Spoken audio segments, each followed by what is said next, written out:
Nerdrotic.com. If you've watched my previous live streams of The Mandalorian, you know how I feel about this show. And this episode was a vast improvement on the previous two, but it hasn't changed my overall opinion. It's a pretty decent live action cartoon. Not as sophisticated as I expected, but it still remains entertaining. And if you want to watch some good Disney Star Wars, this is it. And I believe this is the best it will ever get. And I also firmly believe, now that we are 6 episodes in and we don't have identity politics, this is Disney Star Wars turning the page and hoping you will forget The Fall of Skywalker the month after it comes out and you watch it a couple times and give them a few bucks. Before I get started, if you like what I do here and you like independent content here on YouTube, please consider subscribing to the channel. YouTube has recently done one of its scrubs of old bots and old accounts, and there was collateral damage. So if you can like and share the videos as well, I know I'm asking a lot, but this really does help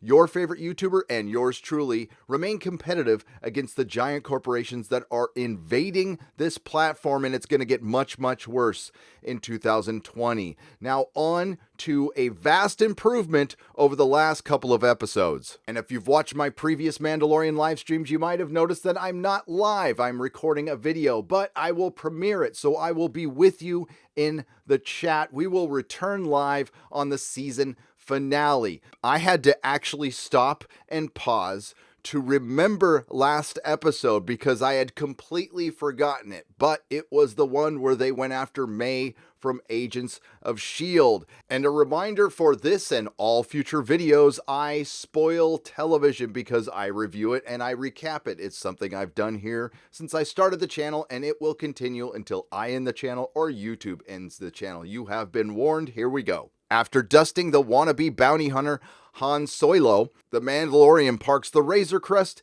in a garage where he meets the Kyber crystal meth dealer named Rand. I know it's within the spirit of the Western and in this show for the Mandalorian to keep going to people he shouldn't trust, but it just gets a little inexplicable at this point why he goes to Kyber crystal dealer Rand, but he does. And the reason Rand lets him on, because he knows about the guild, is because of the Razor Crest. He just needed a ride. One of his associates was caught by the New Republic and they need to spring him, and he's putting together a crew. I was expecting the Mandalorian to be the ragtag group of outlaws in a spaceship jumping around the galaxy and getting into adventures, but I wasn't expecting a different crew every episode, but this is what we get, and quite frankly, we get the best crew of the season, starting with Bill Burr as Mayfield. Now, Bill Burr is a national treasure and hero for being brave enough to break the political correct narrative that is going on in Hollywood right now, and while he does play Bill Burr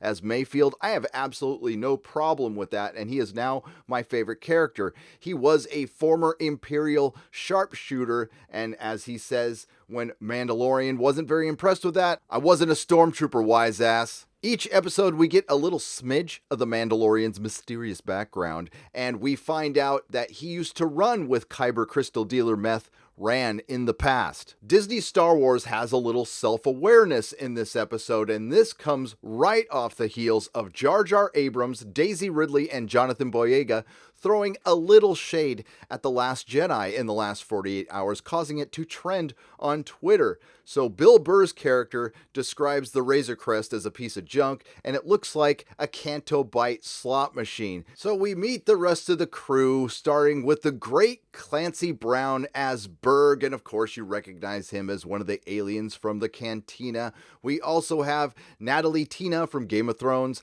and of course she was Tonks in Harry Potter. And then we have Richard Iota, who is playing the droid Zero, who I believe would make a great next Doctor if Doctor Who decided to turn around and become a real show again. The Mandalorian is filled with tropes and cliches, and honestly, I don't have a problem with this. Disney Star Wars does need to go back to the basics and keep things simple. I just didn't think they would be this simple. So the crew boards the Razor Crest. We have Zero piloting the ship because his reflexes are better, and they have to pull some sort of strange maneuver to keep from being tracked by the New Republic prisoner transport that is supposed to be unmanned. So we then have the getting to know you scene, which is one of my favorite from the series, and quite frankly, I wish this was the crew we had going on, but I know we won't get that from Disney Star Wars because, again, Bill Burr just makes this show better.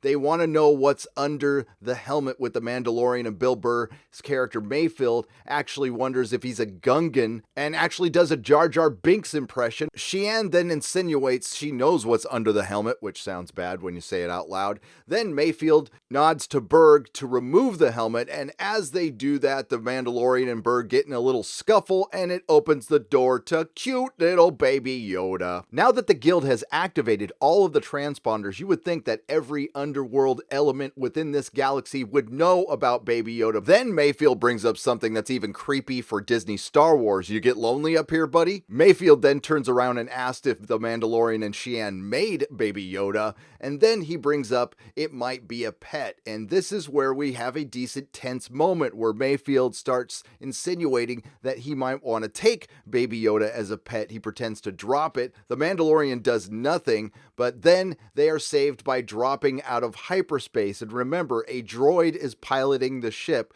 and they have to pull some crazy maneuver to board the New Republic prisoner transport. So he pulls his maneuver and throws everyone around the ship. Now, if Star Wars obeyed the laws of physics, say like The Expanse does, everybody, including Baby Yoda, would be gelatinous goo. So they board the ship, open the door, and once again the Mandalorian is the worst father figure in the galaxy by leaving little Baby Yoda behind on the ship as they try to break out a prisoner. Now, the one thing that hasn't been explained is why the Mandalorian bothered going on this job anyway. Did his ship need to be repaired? Did he need some more money? I'm guessing so, but they don't really say that out loud. Zero hacks the security system. Remember, this prisoner transport is supposed to be unmanned. There's only droid security officers, but there are different alien prisoners, and we get to see them as they do a lot of sneaking around in the hallways. As with all the Mandalorian episodes, there are member berries, and we get the little droid that was on the Death Star approaching Berg, but then he shoots it and it brings on the Cylons. We get some hot Mandalorian action, and he takes out the Cylons by himself, and this was a great scene, and he got to, again, use all of his weapons,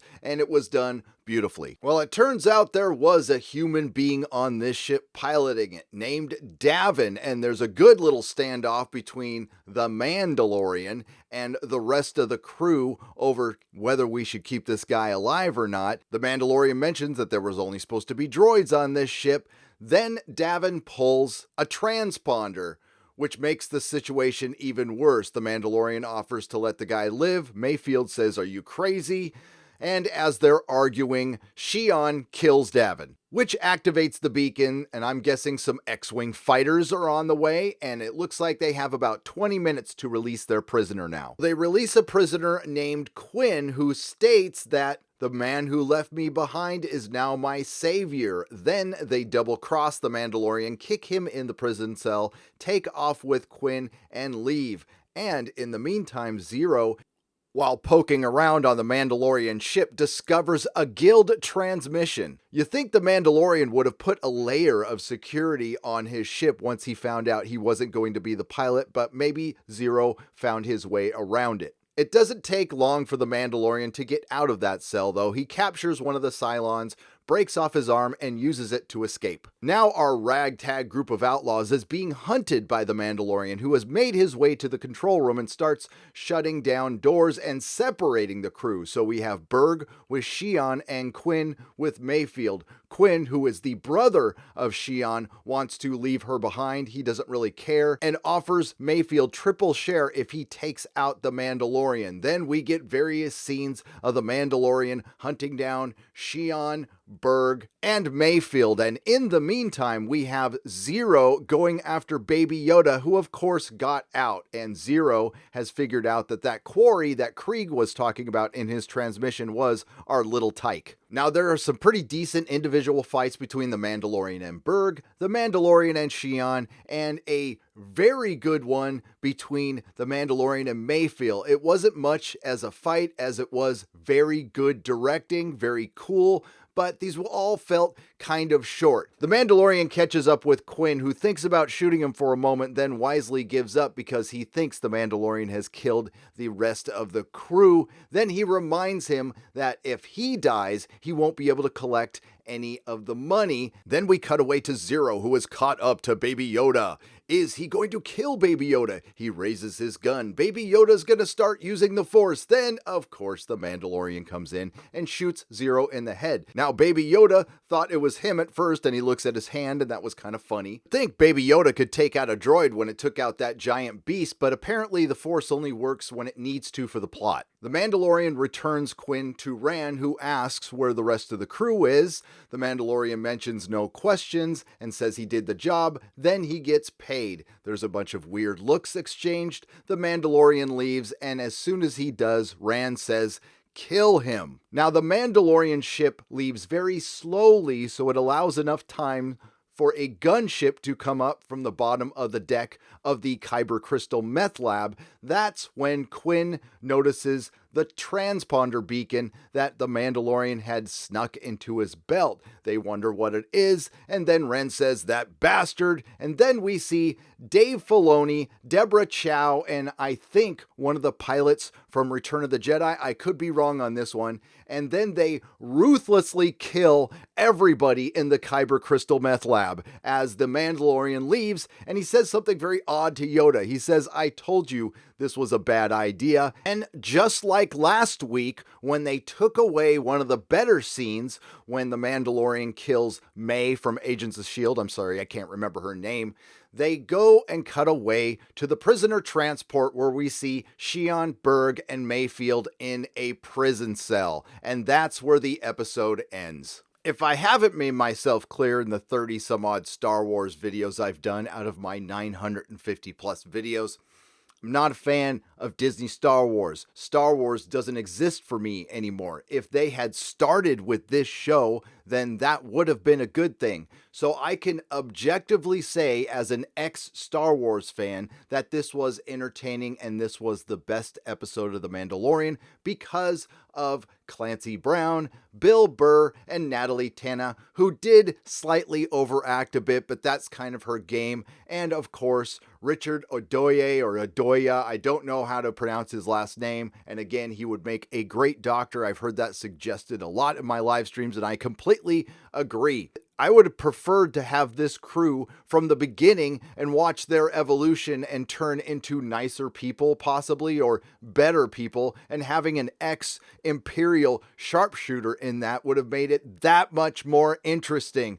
But I guess that's not what we're going to get. Hopefully, season 2 is entirely with this crew. Then I will be very happy. I'm not entirely sure why they went on this mission. It seemed like just an excuse to get this crew together, and that's fine. But they do have to, for me anyway, pick up the storytelling. I'm going to need a little more in season 2. I'm going to need hour-long episodes, and I'm going to need to feel some stakes because there wasn't a moment at all where I felt any tension, that I thought they would kill Baby Yoda or that the Mandalorian was in any danger. I didn't even think that they would separate Baby Yoda from the Mandalorian, which is the very least you can do to keep this from feeling like a side quest in a video game or, like I've said a million times before, a live action cartoon. We need some stakes, and we're going to need that in season 2.